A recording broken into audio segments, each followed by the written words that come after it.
Hello मित्रों, सबको सादर नमस्कार। अर्थ चिंतन चैनल में आपका स्वागत और अभिनंदन है।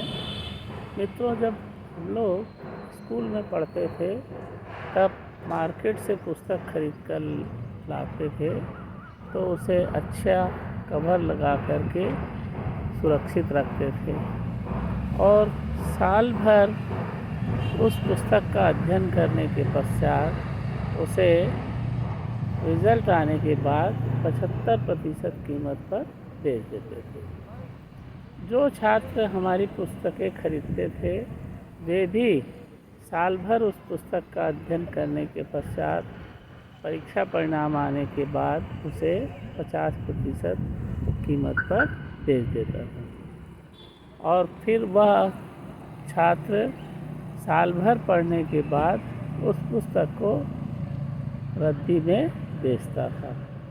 इस तरह एक पुस्तक कम से कम 3 वर्ष तक काम में आता था।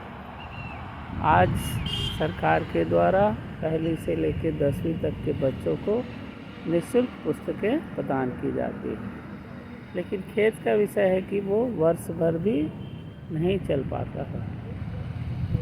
मित्रों,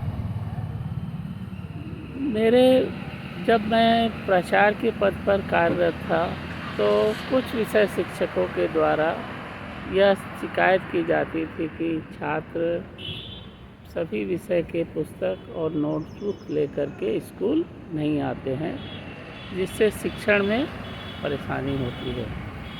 तब मैंने छात्र छात्राओं से इस विषय पर चर्चा की तो उनका कहना था कि सभी विषय के पुस्तक और नोटबुक्स वगैरह लेकर आने में बस्ता का बोझ भारी हो जाता है।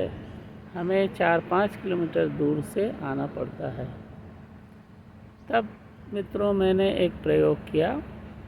बच्चों का परीक्षा परिणाम आने के बाद मैंने उनके अंक सूची वितरण करने के पहले उनसे उनकी पुस्तकें वापस ले ली और उन पुस्तकों को मैंने कक्षा 9वीं और 10वीं के कक्षा के प्रत्येक छात्र के टेबल पर उसे रख दिया और छात्र छात्राओं से मैंने कहा कि अब आपको जो विद्यालय से निःशुल्क पुस्तकें मिली हैं उसे स्कूल लेकर आने की ज़रूरत नहीं है।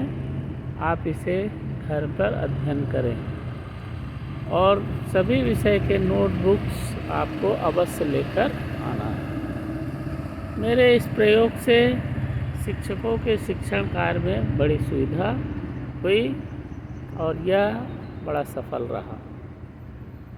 मित्रों, मैंने समाचार पत्रों में पढ़ा कि कनाडा में नर्सरी से लेकर के कक्षा 4वीं तक के बच्चों की पुस्तकें व नोटबुक विद्यालय में ही रहता है।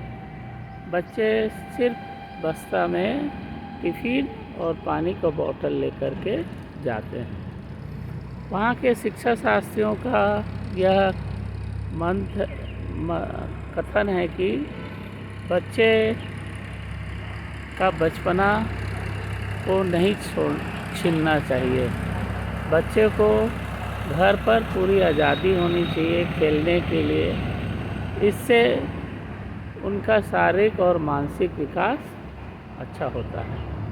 यदि उन्हें होमवर्क का बोझ दे दें तो इससे उनके मानसिक और शारीरिक विकास में बाधा आती है।